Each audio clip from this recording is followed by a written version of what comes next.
Sir तो क्या किया जाए? क्या हुआ? क्या हो गया? क्या बोल रही है उनको? लिखो तो सही।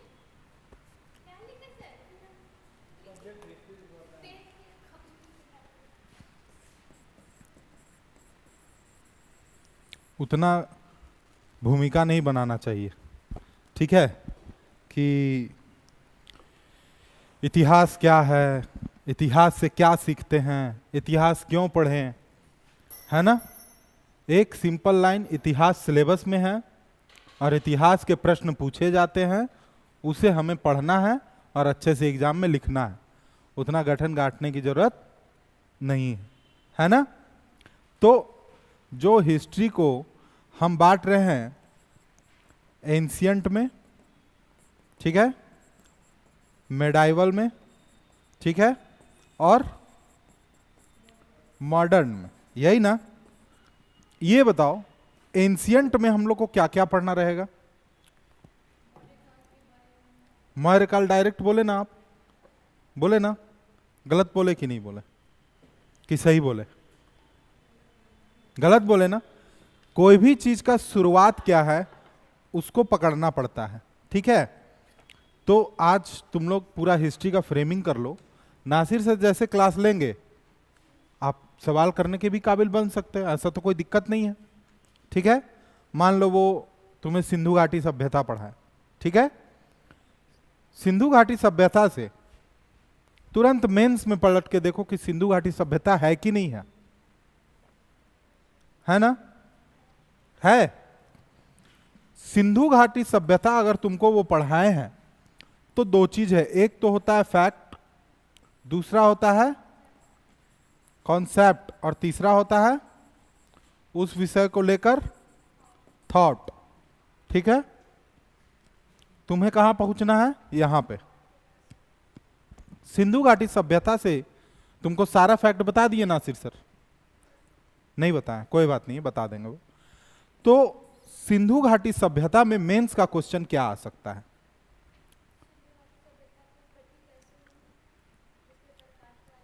प्रकार, प्रकाश डाले। ओहो, ठीक। कहेगा, बोलिए।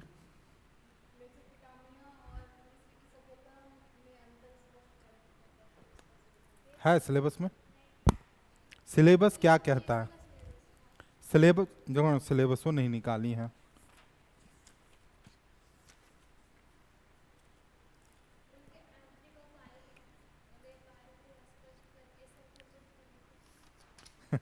है ना? देखो, प्राचीन काल, सिंधु घाटी सभ्यता उत्पत्ति, पुरातत्व, प्राचीन काल का विस्तार, साहित्यिक कार्य और मुख्य लक्षण। तो बोलेगा ना क्वेश्चन में, वर्तमान नगरीय योजना और सिंधु घाटी सभ्यता के नगर नियोजन में क्या समानता है? समझा क्वेश्चन? कि वर्तमान नगरीय योजना यानी कि वर्तमान में जो आपकी नगर है, जैसे रांची शहर, पटना, दिल्ली, और सिंधु घाटी सभ्यता का जो नगर था उसमें क्या समानता है? पूछ सकता है कि नहीं? चलो, यही तो चीज है। ये बताएं सर? हैं? तो क्या उस दिन बता रहे थे? केवल ब्रीफ कर रहे थे? अच्छा, फिर क्या बोले कि सिंधु घाटी सभ्यता खत्म हो गया या आगे बताएंगे? बताएंगे, हाँ। सिंधु घाटी सभ्यता के संदर्भ में दो तीन चीज होता है। सबसे पहले तुमको यहां का जानना पड़ेगा संस्कृति कैसा था। ये सब बता दिए थे सर बता रहे थे संस्कृति सभ्यता में क्या अंतर होता है, ये सब ठीक है। लेकिन उससे पहले सिंधु घाटी सभ्यता का फ्रेमिंग करो। क्या करो? फ्रेमिंग लिखवाए थे सर? लिखवाए थे? नहीं लिखवाए थे, कोई बात नहीं। चलो पहला काम करो,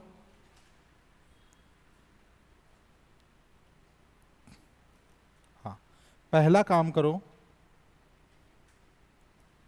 लिखना सिंधु घाटी सभ्यता फ्रेमिंग। फ्रेमिंग से क्या पता चलता है कि तुम्हें पढ़ना क्या है ना? हम शुरुआत को जब भी किसी नब्ज को पकड़ो तो सिंपल यही सिंधु घाटी सभ्यता का फ्रेमिंग लिखो।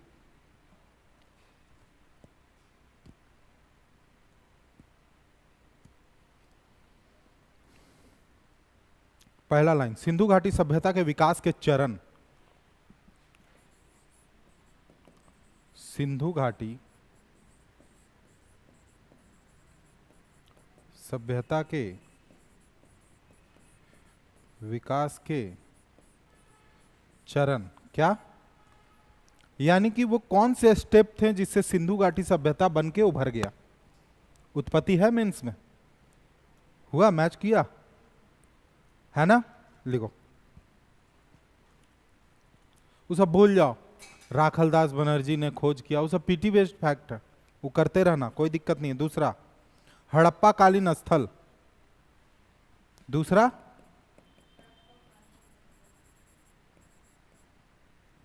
हड़प्पा कालीन इधर से होगा, कालीन स्थल, हड़प्पा कालीन स्थल। बताएं सर, हड़प्पा, मोहनजोदड़ो, चांदोदड़ो, कालीबंगा, रोपड़, बनावली, लोथल, सब लिखवा दिए? सर ने सब कुछ लिखवा दिया? किस स्थान से बिल्ली के पीछे कुत्ता दौड़ता हुआ मिला है? लिखवाए थे? लाओ।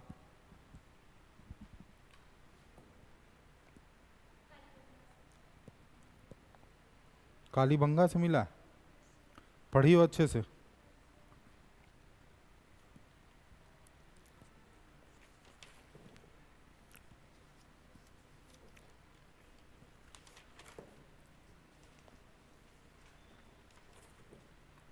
लिखिए,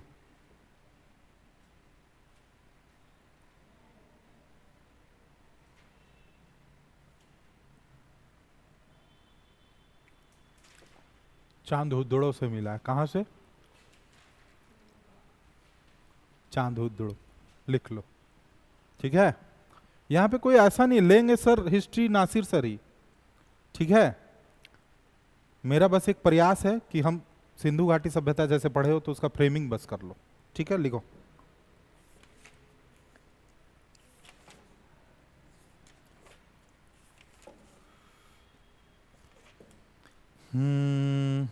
सिंधु सभ्यता में मानव प्रजातियां, ये बताएं कौन थे? प्रोटोस्टलॉइड थे, एस्ट्रॉइड थे, मंगोलाइड थे, अल्पाइन थे, द्रविड़ थे, आर्य थे, क्या थे? सिंधु घाटी सभ्यता में जितना आदमी लोग था वो क्या था? क्या था? सब जब वो पढ़ा दिए तो रिवीजन करना चाहिए ना। एक चीज याद रखो, जो पढ़ लिए सो पढ़ लिए, ठीक है, फिर उसको कोई तोड़ नहीं सकता।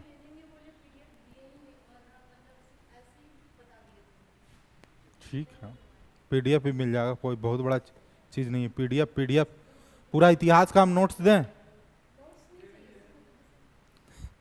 नोट्स देने के बाद 1 महीना बाद उससे सवाल पूछना शुरू, नहीं दिए तो नोट्स ले लेंगे।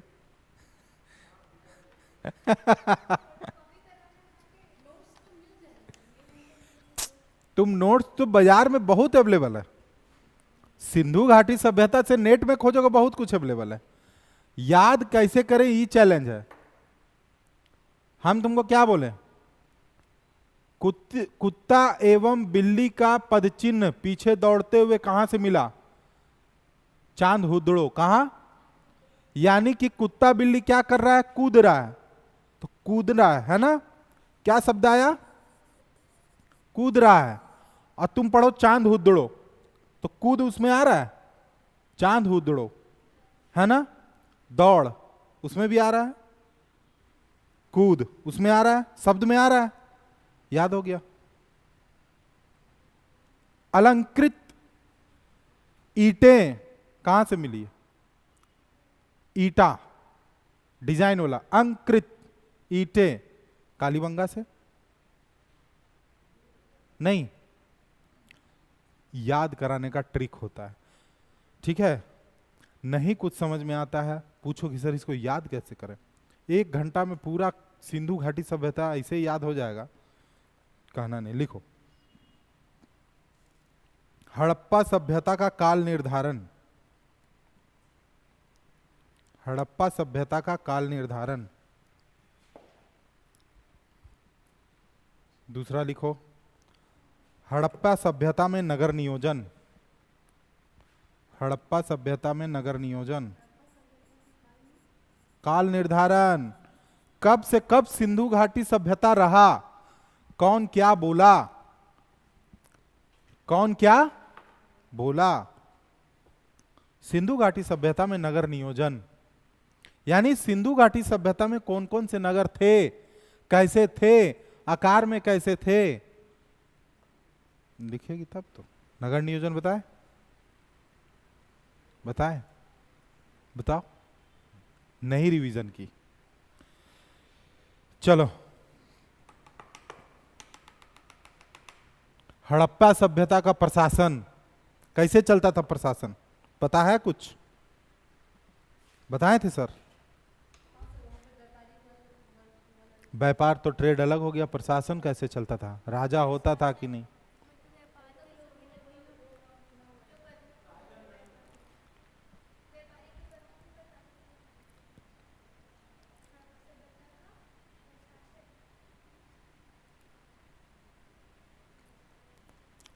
लिखिए, हड़प्पा सभ्यता की सामाजिक स्थिति।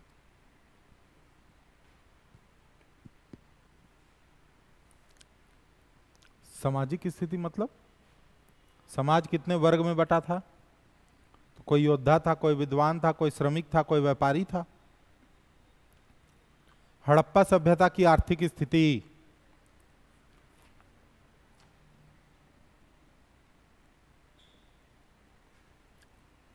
सिंधु सभ्यता के महत्वपूर्ण बंदरगाह।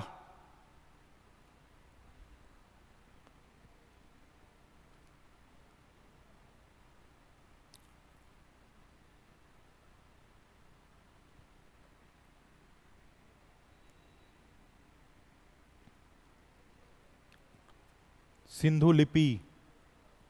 कौन लिपि था रे? कौन लिपि था सिंधु का?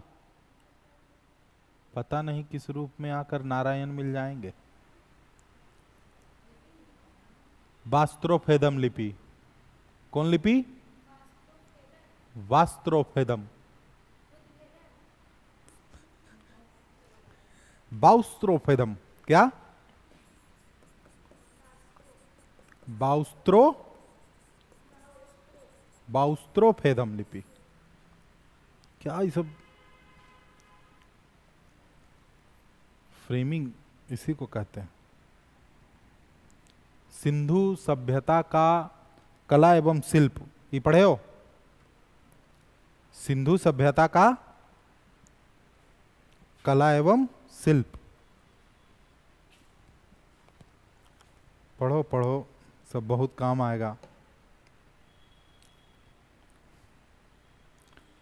सिंधु सभ्यता का माप एवं तौल क्या लगाएंगे अभी। कैसे माप तौल करता था वो सब, जितना बनीवन था? चौरसिया लोग था उस समय जाति नहीं था। वाह।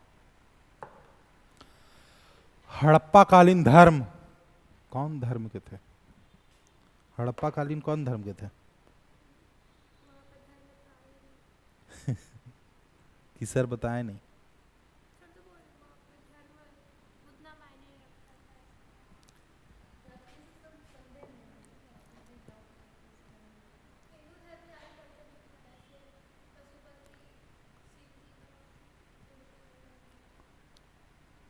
जब शिव जी का मिलिए गया मूर्ति, तब कुछ बचा क्या?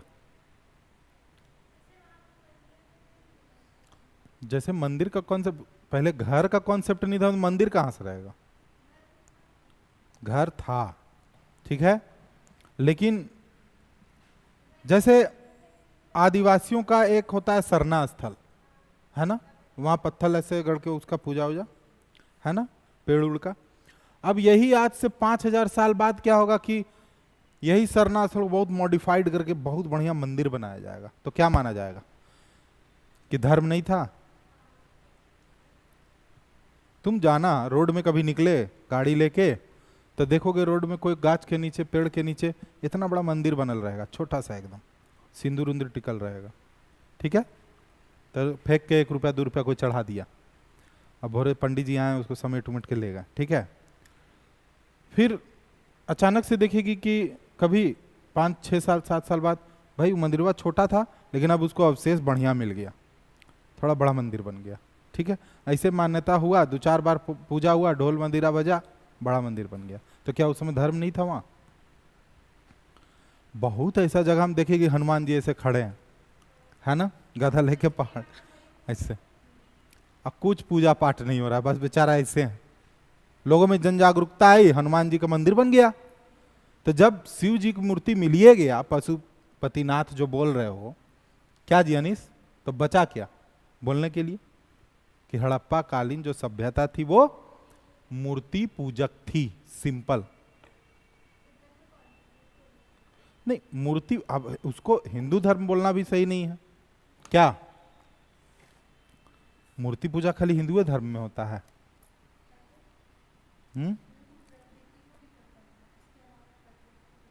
हाँ, क्या यहां लिखता है? बाघ को, हाथी को आदिवासियों के द्वारा किया जाता है।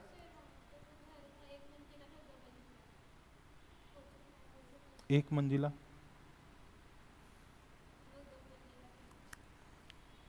दो मंजिला इसलिए नहीं लिखो, वैसे वो आप देख लेंगे, एक मंजिला अधिकांश इसमें मोहनजोदड़ो में भी तो वही दिखाया गया, एक मंजिला। फिल्म देखे हो कि नहीं?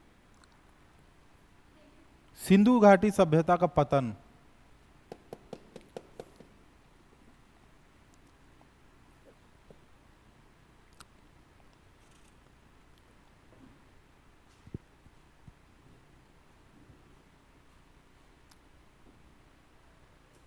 सिंधु घाटी सभ्यता का पतन, कुछ महत्वपूर्ण स्थल एवं पाई गई वस्तुएं।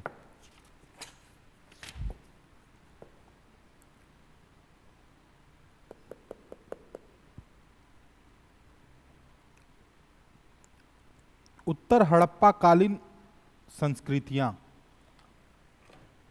जानते हो सिंधु घाटी सभ्यता अगर समझना है तो इतना चीज पढ़ोगे ना, सुना, तब जाके सिंधु घाटी सभ्यता समझ पाओगे। उत्तरकालीन, उत्तर हड़प्पा कालीन संस्कृतियां,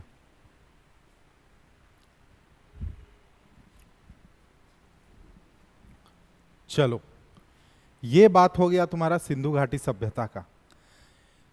ये इतना सारा चीज फ्रेमिंग में आया, तेरे दिमाग में चलेगा कि भाई सिंधु घाटी सभ्यता में संस्कृति, समाज, धर्म, प्रशासन, नगर नियोजन, मापतौल, व्यापारी, है ना, ये जब सब कुछ तुम्हारे दिमाग में एक साथ चलेगा ना, तब तुम सिंधु घाटी सभ्यता को समझ पाओगे और वर्तमान से कोरिलेट कर पाओगे।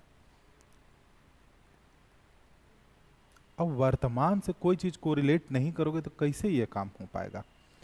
तुम बताओ कि सिंधु घाटी सभ्यता का जो ऑप्शन में यहां दिया हुआ है उत्पत्ति, मेंस में सिंधु घाटी सभ्यता के उत्पत्ति के संदर्भ में 2 राइटर 3 राइटर का नाम नहीं जानोगे कि कौन क्या बोला, तो इस स्टार्ट कैसे करोगे? केवल ये नहीं जानना काले रंग की चूड़ियां कहां मिली, काजल कहाँ मिला, है कि नहीं, हड़िया कहाँ मिला, बर्तन कहाँ मिला, ये सब पीटी बेस्ड हो गया। मेंसवा में क्या करोगे? अलग से मेंस का क्लास करोगे, अलग से मेंस पढ़ोगे? बोलो। अरे भाई सिंधु घाटी सभ्यता से 5 क्वेश्चन निकाल लो, सिंधु घाटी सभ्यता से मेंस का 5 क्वेश्चन निकाल लिए, हो गया कहानी खत्म। आई 5 क्वेश्चन का आंसर लिख लो, हो गया कहानी खत्म। फिर कुछ बचा? पीटी बेस्ड पढ़ना पड़ेगा? नहीं पढ़ना पड़ेगा, डायरेक्ट तुम मेंस पढ़ लिए। ठीक है। जैसे सिंधु घाटी सभ्यता का पतन का क्या कारण था, स्पष्ट करें। 40 नंबर में कर लोगे? पतन का 4-5 कारण था, पढ़ना पड़ेगा। ठीक है। इसलिए कोई भी चैप्टर शुरू हो रहा है, कुछ भी शुरू हो रहा है, स्पष्ट एकदम framing. First of all framing. मैंने तुम्हें क्या पढ़ाया? अगर हम थोड़ा सा 2 मिनट के लिए दूसरी जगह पे जा रहे हैं, अगर हम तुमको पढ़ा रहे हैं अभी प्रदूषण, तो एक दिन पहले हम तुम्हारे दिमाग में बनाना शुरू कर दिए थे ना, प्रदूषण, ठोस अपशिष्ट प्रबंधन, शहरों का धुंधलापन, फटाफट हम तुम्हारे दिमाग में बनाए ना 3 दिन। तब जाके तब जाके अभी तुमको खड़ा कर देंगे ना अगर कि बताओ तो वायु प्रदूषण का क्या क्या कारण है, कारक नहीं कारण। तुरंत बोलोगे कार्बन मोनोऑक्साइड था सर, कार्बन डाइऑक्साइड था, सल्फर डाइऑक्साइड था, नाइट्रस ऑक्साइड था, फटाफट बोलोगे। क्यों? क्योंकि उससे पहले आभा मैंने तुम्हारे दिमाग में बनाया। समझ रहे हो ना? अब तुम आज से 10 दिन बाद भी जब प्रदूषण के बारे में लिखना शुरू करो, लिख लोगे, ये मेरी गारंटी है। तो वैसे ही सिंधु घाटी सभ्यता पढ़ने से पहले एक दिन पहले ही फ्रेमिंग दिमाग में थोपना शुरू। बाबू, यस सर, सिंधु घाटी सभ्यता का नगरीय नियोजन क्या था?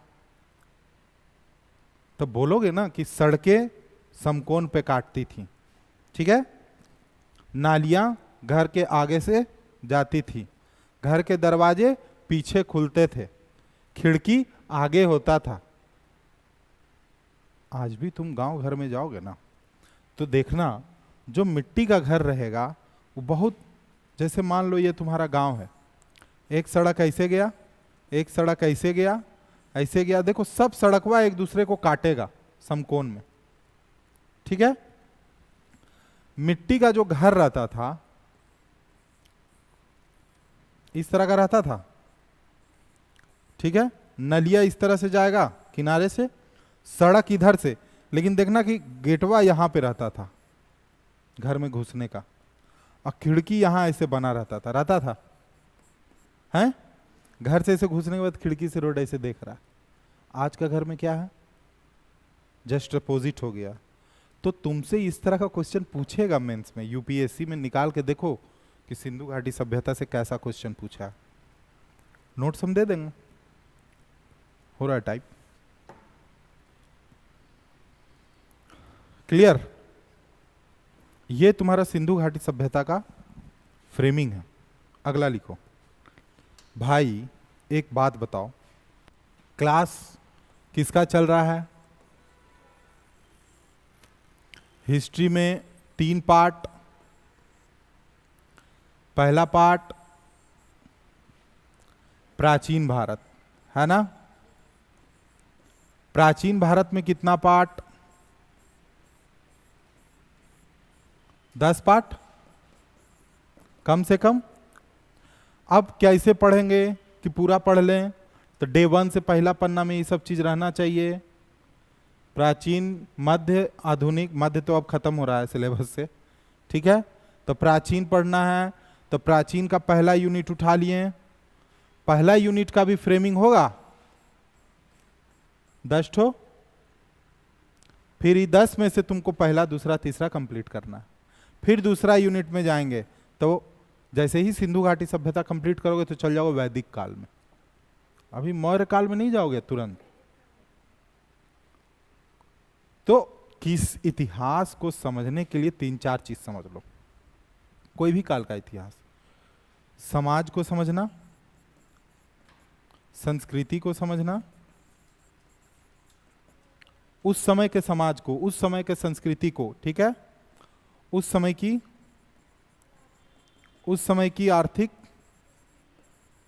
उस समय की सामाजिक हो गया, आर्थिक हो गया, उस समय की राजनीतिक और प्रशासनिक व्यवस्था को। अब हमें एक चीज बताओ, वैदिक एरा में घुस रहे हो, वैदिक समाज कैसा था? पहला क्वेश्चन है ना, वैदिक संस्कृति कैसी थी? वैदिक काल में आर्थिक स्थिति कैसी थी, वैदिक काल में सामाजिक स्थिति कैसी थी, वैदिक काल में राजनीतिक स्थिति कैसी थी, है ना। केवल ही जानने से नहीं होगा। 4 गो वेद का नाम, तो जादू टोना किसमें था, है ना, गायत्री मंत्र किसमें था, इतने से काम चल जाएगा क्या। अब वैदिक काल से देखो कि मेंस में है कि नहीं, वैदिक काल से तुम्हारा क्या लिखा हुआ है।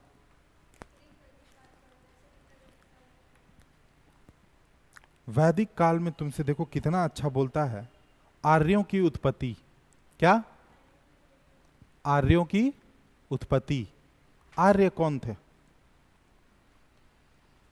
पता है, नहीं पता है। तो इतिहास में इसीलिए हम बोले थे बाबू जो सिलेबस है उसको नोट डाउन करो, क्लासिफिकेशन करो, 4 को कॉपी खरीदो अलग अलग सब्जेक्ट के लिए। तो आज तक एक एक कॉपी हम सब सांद दे रहा, सब अलग पीछे, कभी आगे, कभी छोटा, कभी आड़ा तिरछा नहीं। जिस दिन सिंधु घाटी सभ्यता शुरू हुआ था, क्या तुमने खुद से क्वेश्चन किया कि मुझे मेंस और पीटी का सिलेबस देखना है, देखे थे क्या, पूरा फ्रेमिंग ये रेडी किए थे, नहीं किए।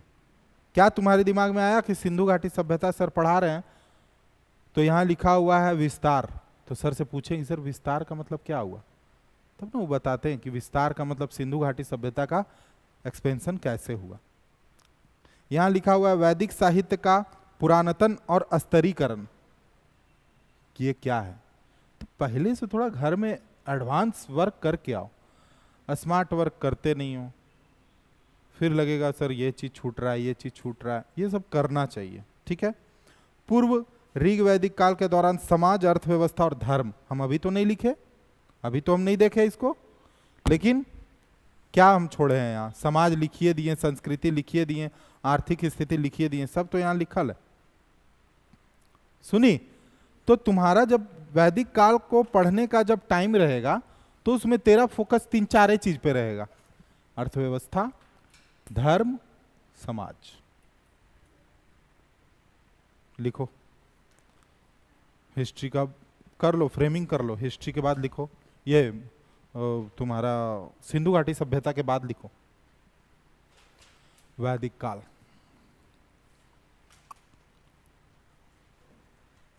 वैदिक काल को 2 भागों में बांटा जाता है, ऋग वैदिक काल और उत्तर ऋग वैदिक काल। गलत नहीं बोलना है, क्या, ओके,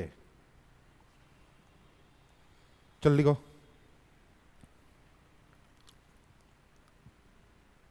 वैदिक काल फ्रेमिंग, ऋग वैदिक काल, उत्तर ऋग वैदिक काल, या उत्तर वैदिक काल भी लिख दो, क्या दिक्कत है, बोल दी है तो लिखिए लो।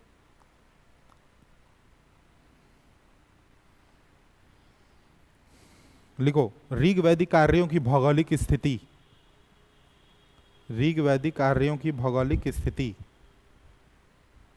अब भूगोल जानबे नहीं किया, पूरा ऋग वैदिक काल पढ़ लिया, अब पूछ दिया जी बताइए तो जितना वैदिक काल का स्थिति था उत्तर प्रदेश तरफ थे कि नहीं आर्य, गंगा घाटी को पार किए थे कि नहीं, अब बता पाइएगा तब तो, गंगा घाटी को पार कर पाए थे कि नहीं आर्य, क्या पटना तरफ आर्य लोग रहते थे कि नहीं। तो कहां से सीखेगी सब, भौगोलिक स्थिति से सीखेगी, कहां से, हाँ। अब लिखो ऋग वैदिक आर्यों की आरंभिक स्थिति, इसमें क्या सीखेगी बताओ तो।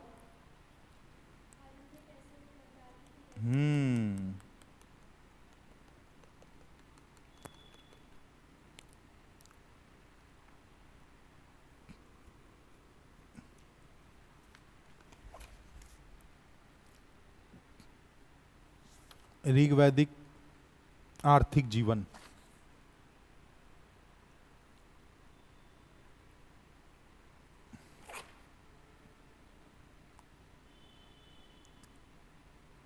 ऋग वैदिक सामाजिक जीवन,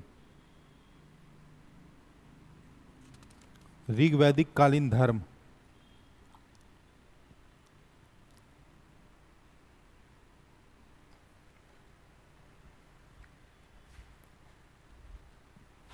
धर्म,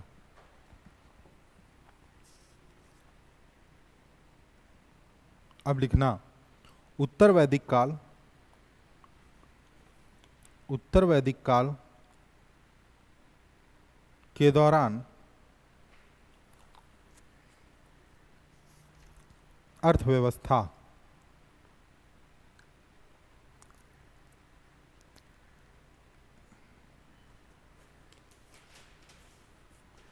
उत्तर वैदिक कालीन धर्म, धर्म लिख ली, अर्थव्यवस्था लिखी।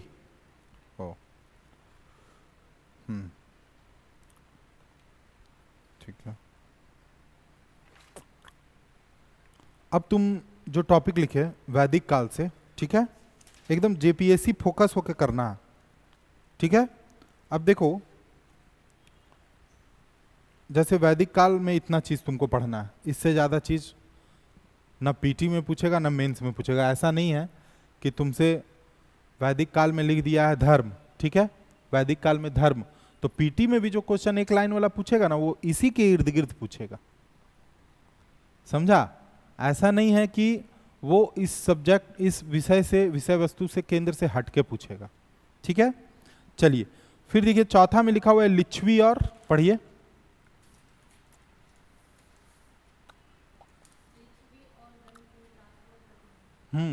तो ये आप कहां पढ़ेंगे?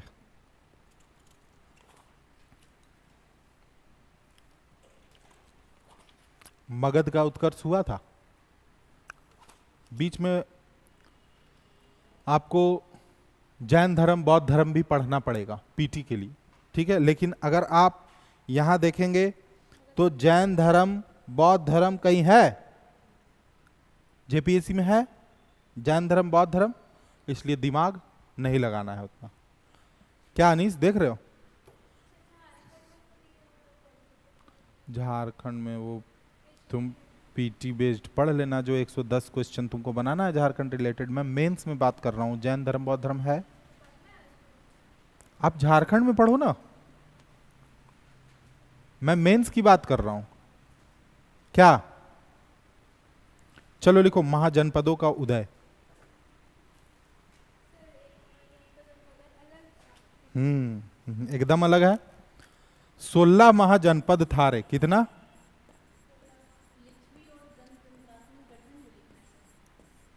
वो टॉपिक है आपका मेंस का। तो 16 महाजनपद का जब उदय हुआ ना, तो इस 16 में जो सबसे शक्तिशाली रहा मगध था, जिसका राजा कौन था? जरासंध। कौन था? जरासंध, जिसको 2 टुकड़ा करके कौन फेंका था? भीम, है ना। और बताएं कौन थे? भगवान कृष्ण। ऐसे 2 टुकड़ा करता है, एक पैरवा इससे, एक पैरवा से चीर के, समझिए, और ऐसे फेंक देता है, फिर वो जुड़ जाता है, फिर फेंकता है, फिर तब कृष्ण भगवान एगो डंटी लेते हैं और उसको ऐसे तोड़ते हैं और बोलते हैं ऐसे फेंको, मतलब एगो इधर एगो इधर, है ना, अपोजिट डायरेक्शन में, तब ही नहीं जुड़ेगा। तब जरासंध को 2 टुकड़ा करके एक तो इधर फेंकता है, एगो इधर फेंकता है। क्या? क्यों? जैसे 2 + 2 4 सत्य है ना। पहले के आदमियों का रहता था ना, अब यहाँ हाइब्रिड सब खाना, अभी खा रही इलायची, तो ये कहाँ शरीर में देगा शक्ति? ऑर्गेनिक है इसका। अब बैठ के देखो, इसको मन नहीं लग रहा है, प्लास्टिक कबाड़ने लगी। महाजनपदों का उदय, इसी में लिखना मगध का उत्कर्ष।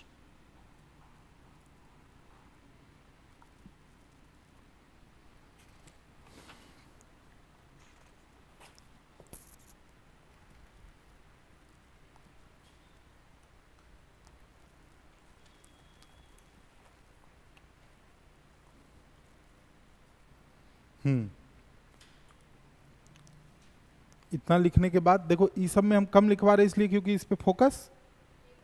अब मेन फोकस मौर्य साम्राज्य लिखो, मौर्य साम्राज्य।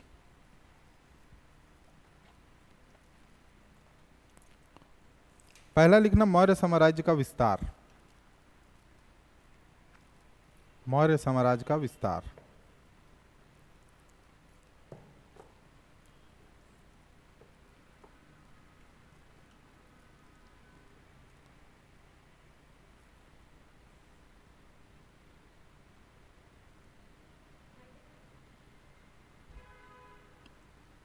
अशोक की धार्मिक नीति।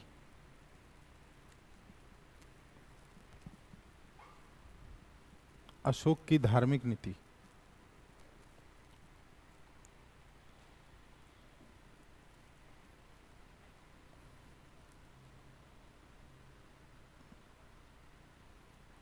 अशोक द्वारा किया गया कलिंग का युद्ध।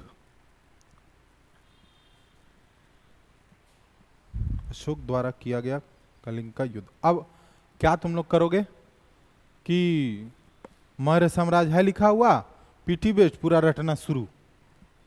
अरे नहीं, सिंपल मेंस में देखो ना कि क्या लिखा है मौर्य साम्राज्य में। पीटी में पूछेगा कलिंग का युद्ध कब हुआ, और मेंस में कलिंग का युद्ध का पूरा कारण स्वरूप विस्तार लिखो। आज हम जो फ्रेमिंग दे रहे हैं इसी के अकॉर्डिंग सर से आप लोग पढ़ते चले जाइए। सर वैसे खुद ही पढ़ाएंगे, ऐसा नहीं है, ठीक है। मौर्यकालीन कला एवं स्थापत्य। मौर्यकालीन कला एवं स्थापत्य।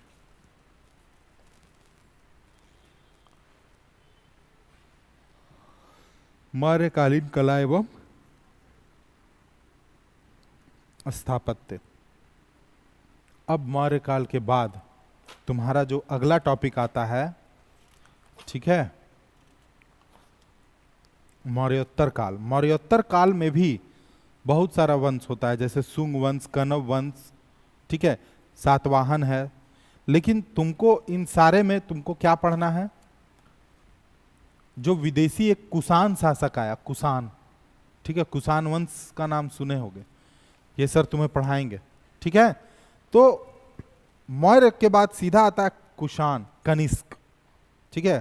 तो कनिष्क का साम्राज्य विस्तार, ये तुम लोगों से पूछा हो तो लिखो। कनिष्क की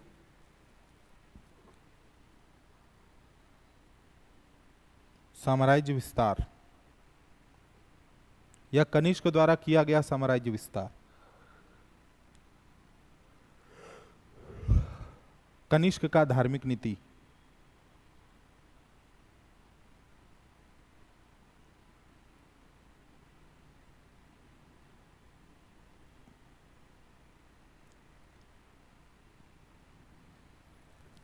कुषाण कला।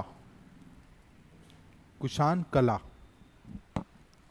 पूरा एंशियंट 1-2 घंटा में खत्म कर देगी पढ़ के, अगर पढ़ने बैठ गई तो। सही बता रहे हैं,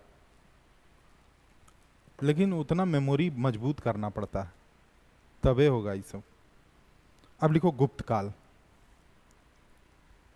अब अगला टॉपिक आ गया। जब आप मौर्य साम्राज्य में ऐसे लाइन दिए तो कनिष्क वाला हम कहें दिए मौर्य साम्राज्य, हाँ लिखना है, देखेंगे तब। देखो ना मौर्य साम्राज्य लिख दी, अरे भगवान। या मौर्योत्तर कालीन क्यों लिखिएगा, आप सीधा यहाँ लिखिए कनिष्क। क्या, कनिष्क, कुषाण, सीधा ये लिखिए मैडम। मौर्योत्तर कालीन लिखिएगा, बका जाइएगा। जैसे लिख दिए मौर्योत्तर कालीन तो 4 राजवंश भारत का और 4 विदेशी पढ़ना पड़ेगा, हिंद, पल्लव, शक, कुषाण, है ना। और इधर भारत वाला सुंग, कनव, सातवाहन और चेदी, ये पढ़ना पड़ेगा। तो उतना तुमको यहाँ मेंस में पढ़ना ही नहीं है, सिलेबस सीधा डिफाइन है। और जैसे लिख दिए कुषाण और कनिष्क, मतलब सिंपल समझ में आ गया, कुषाण और कनिष्क केवल पढ़ना है, बाकी रफ मटेरियल को फेंको।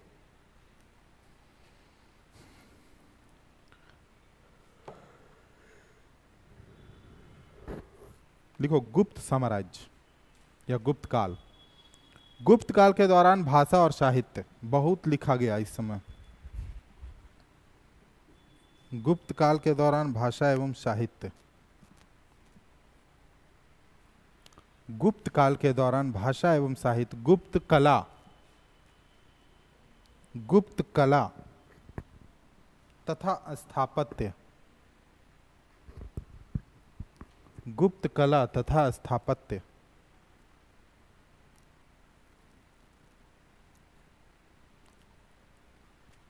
लिख लिए। बस इतने पढ़ना है इसमें। गुप्त साम्राज्य का विस्तार, ये भी पढ़ना है, जो समुद्रगुप्त के द्वारा किया गया था।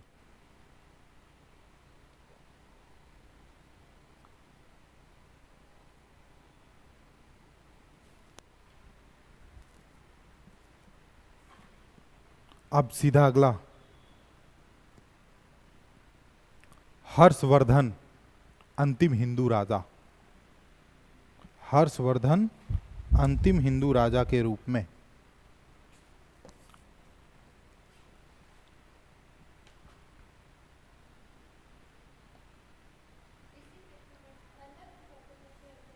क्या अलग वंश है न रे? हर्षवर्धन क्या गुप्त के बहुत बाद का चीज है ये, गुप्तोत्तर युग का चीज है। चलो लिखो, हर्षवर्धन के साम्राज्य का विस्तार। हर्षवर्धन एक अंतिम हिंदू शासक, क्योंकि इसके बाद क्या होगा? अटैक होगा। इसके बाद राजपूत काल वगैरह आता है, जो कि तुमको पढ़ना है नहीं। अरे बड़ा ये सब सिंपल है जी, ये सब पढ़ने बैठोगी ना 2 दिन में कंप्लीट।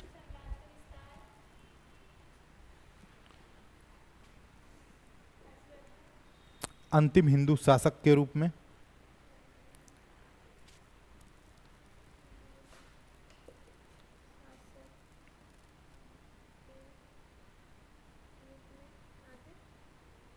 हर्षवर्धन का सांस्कृतिक उपलब्धि। पीटी में इसी से ना क्वेश्चन पूछा था कि हर्षवर्धन और पुलकेशिन द्वितीय के बीच में जो युद्ध हुआ था कब हुआ था, पीटी में पूछा था। हम तो इसी के इर्द गिर्द चीजें पढ़ते हैं। हाँ देखो, नहीं लिखा हुआ है।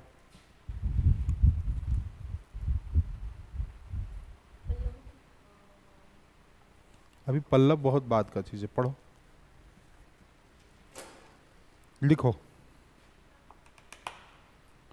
चोल साम्राज्य,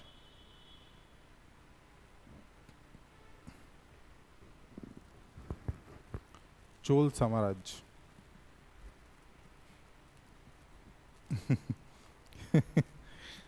गड़बड़ा गई। लिखो चोल प्रशासन।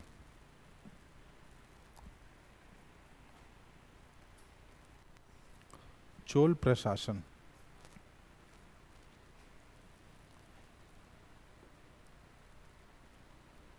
चोल कला एवं साहित्य, चोल कालीन कला एवं साहित्य। चोल प्रशासन, चोल कला एवं साहित्य, चोल की सामुद्रिक गतिविधियां, सामुद्रिक गतिविधियां, और सबसे लास्ट पल्लवों की सांस्कृतिक उपलब्धियां। पल्लव काल अलग है चोल से।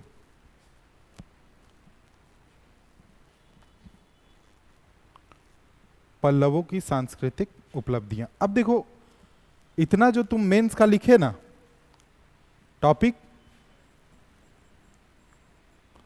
ये टॉपिक फ्रेमिंग हो गया तेरा।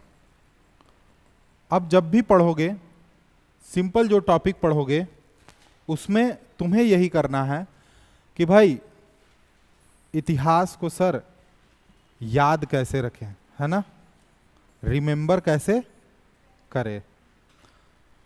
3 चीज फोकस करना इतिहास पढ़ते समय। कोई भी टॉपिक इतिहास का उठाओ,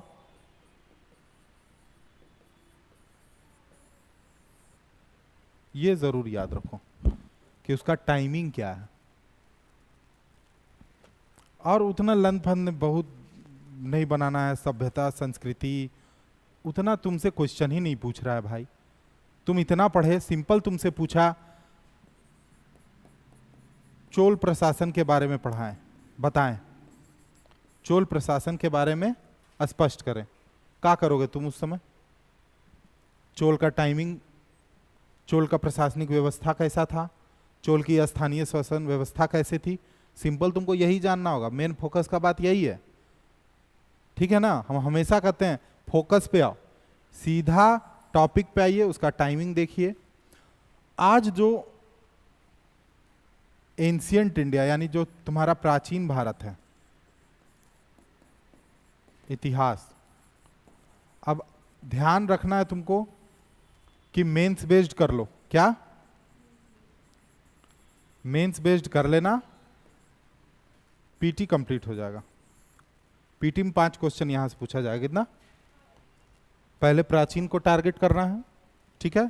सर आएंगे, प्राचीन भारत आप लोग को पढ़ा रहे हैं। मान लो सर वैदिक एरा शुरू कर रहे हैं, तो वैदिक एरा में तुम्हारे पास क्या होना चाहिए पूछने के लिए, ये तो तुमको पता होना चाहिए ना। ये तुम्हें पता था इससे पहले? था, लेकिन मुंह नहीं खुलता। तो अब तेरे पास कॉपी में लिखा हुआ है, इसलिए नेक्स्ट तुम लोग यही करोगे। वैदिक काल में बहुत कुछ पढ़ने के लिए है, लेकिन तुमको उतना नहीं पढ़ना है ना, बहुत कम पढ़ना है। चलिए ठीक है, फिर मिलते हैं हम लोग अगले क्लास में। तब तक के लिए जय हिंद, जय भारत।